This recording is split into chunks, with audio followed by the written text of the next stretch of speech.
I definitely love chapati, so today I'm going to be showing you how to make very soft, light and full of layers chapati recipe that you're going to absolutely love. You're going to find everything listed in the description box down below in the right quantity, together with some of my other chapati recipes. In my jug I have 2.5 cups of water. I'm going to add in 1 tablespoon of sugar and a teaspoon of salt.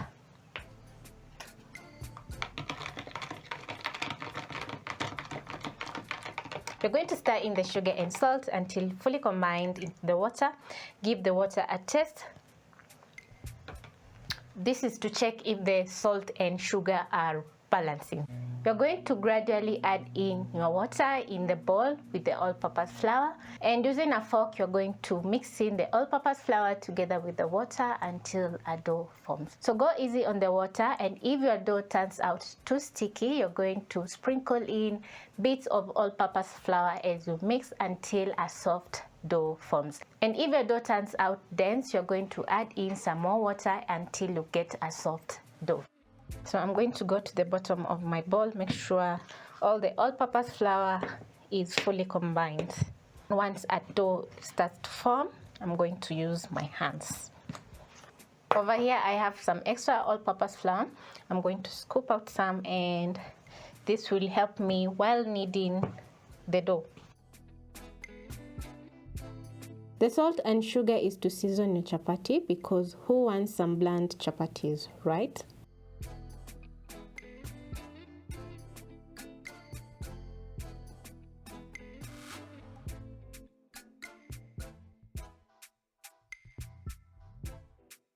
Once a dough is starting to form, I'm going to add in 2 tablespoons of cooking oil. The cooking oil is going to help soften up the dough as you need, and also it's going to make the dough very smooth. Then I'm going to go in and fold in my dough together with the cooking oil and knead the dough until the oil is fully combined with the dough.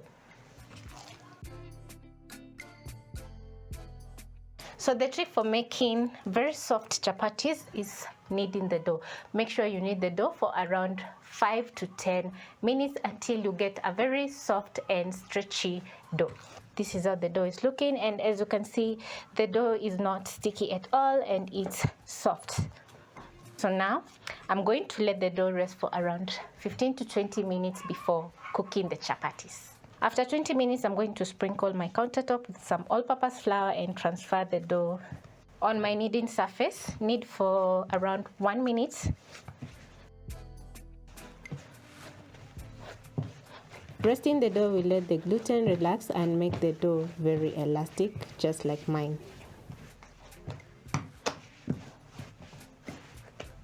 Sprinkle in with a little bit more all-purpose flour. And then I'm going to cut my dough in half.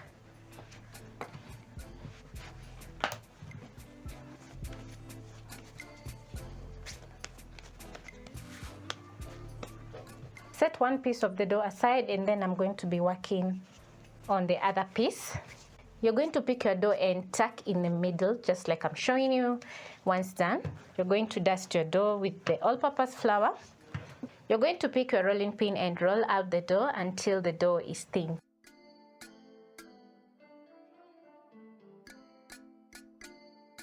Once the dough is in a shape of a rectangle, you're going to add in 1 tablespoon of cooking oil, and using a brush or the palm of your hands, you're going to spread the oil on the dough.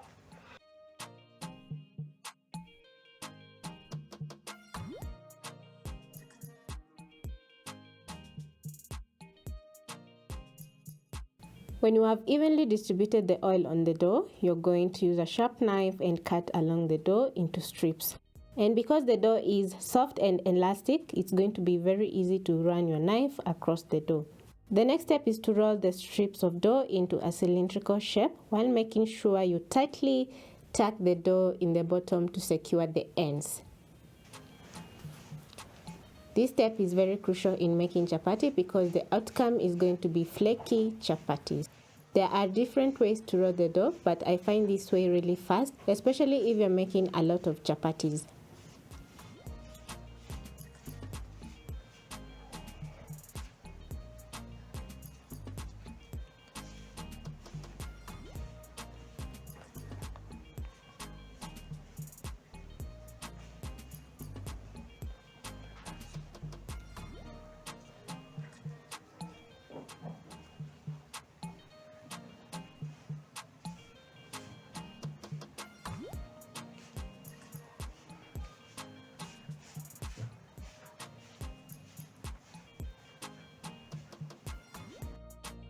So I'm almost done, and it's been around 5 minutes. That was fast.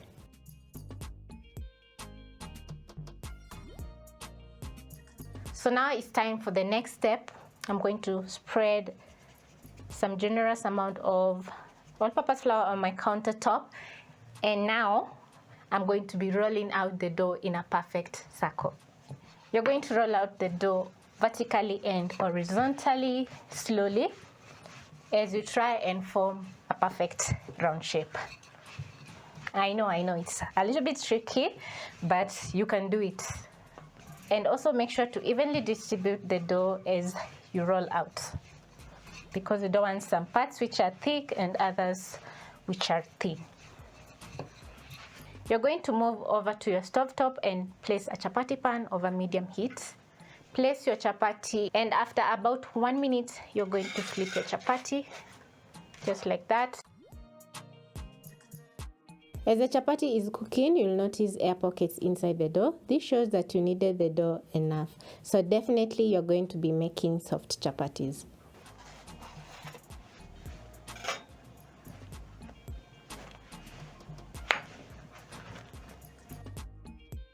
I will sprinkle in some all-purpose flour on my countertop and place the dough.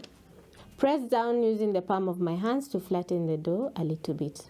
Pick your rolling pin and make horizontal and vertical movements while flipping so that you can spread out the dough evenly. Don't forget to sprinkle some extra all-purpose flour if you notice that the dough is sticking.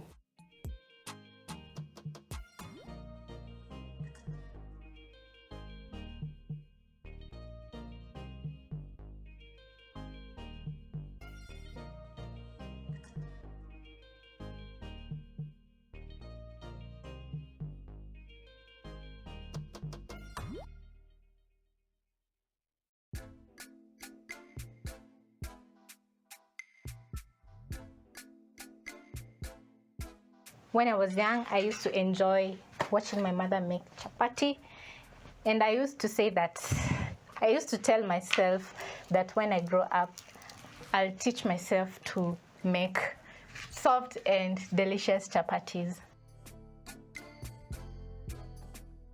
So one day I asked my mother to give me the permission to make some chapatis, because I had been watching her so many times making chapatis. So I decided that day was the day to make some awesome chapatis. Let me tell you, the chapatis were a disaster. I'll never forget that day. So when my mother, I was so proud of myself, first of all. So when my mother came from work, she came to check on the chapatis. When she took one or picked one, it was cracking like crisps. What? I was so disappointed. So over the years, I've been trying to make chapatis, and it is never easy. So it's a must. You learn so many times to make chapatis before getting the perfect way to make chapatis for your family. I get so many questions on how I make my chapati. So it is as simple as that.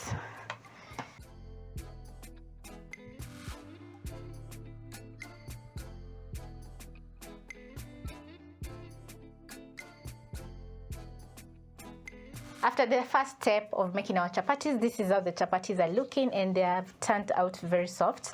So the next step is to oil my chapatis, and it's going to be very fast. So I'm going to be frying the chapatis in batches, so I'm going to pick 4. Place on my hot pan, and also I have a piece of paper over here. It is going to help me not to burn my fingers. Yeah. So I'm going to scoop out a little bit of oil and add in my pan. You can hear the sizzle. The pan is ready to go. Flip my chapati and add some more cooking oil on the bottom chapati. And make sure the oil is evenly spread while I flip the top chapati, which I've already oiled, on the other side.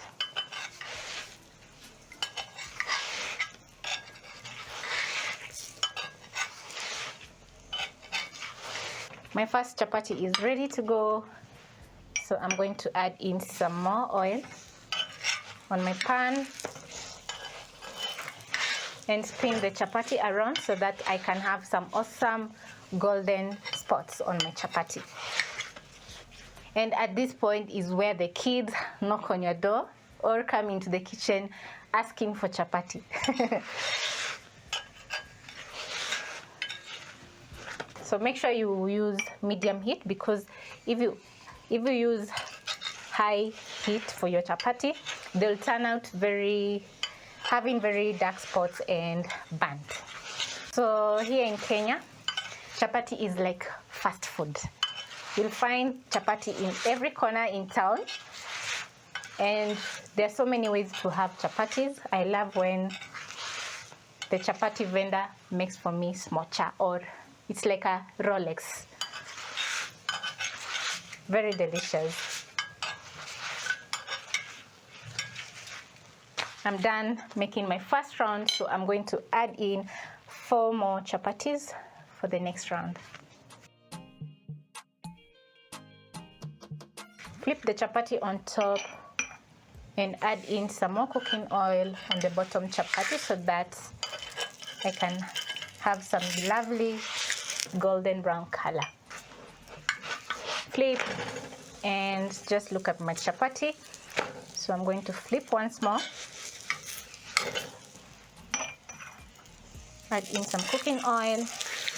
Lift up the chapati so that the oil can seep in the middle, and wait for about 1 minute. Also, you can spread some oil on top of the chapati, just like this. Spread using your spoon.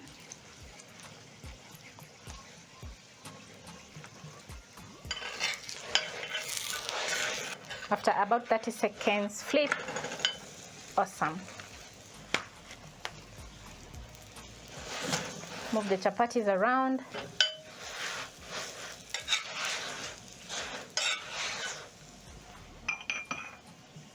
Add some more cooking oil on top of the chapati.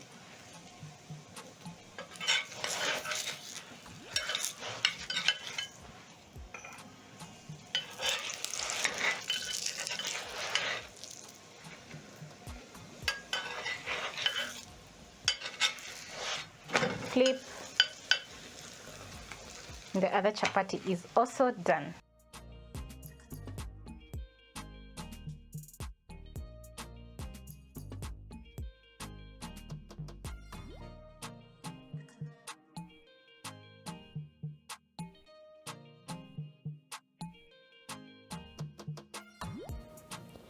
Check on the chapati on the pan and it's ready, so I'm going to place aside and place the next chapati on my pan.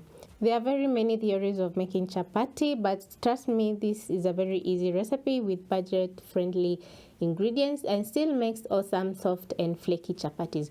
I have been cooking my chapatis this way for a very long time, and I would highly recommend trying out this easy chapati recipe. The secret is patience, and trust me, you will always make the best chapatis for your family every single time.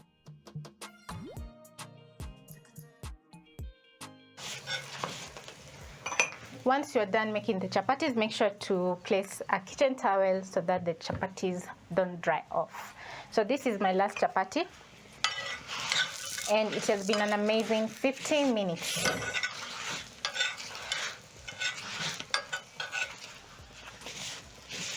This is how my chapatis are looking, and they have turned out very soft and light and full of layers. So I hope you'll be trying out making white chapatis my way, which is very easy and simple, and the outcome is just perfect. So you can serve chapatis with any side dish, and it's also perfect for breakfast. So catch you on my next episode, and don't forget to check the ingredients in the description box.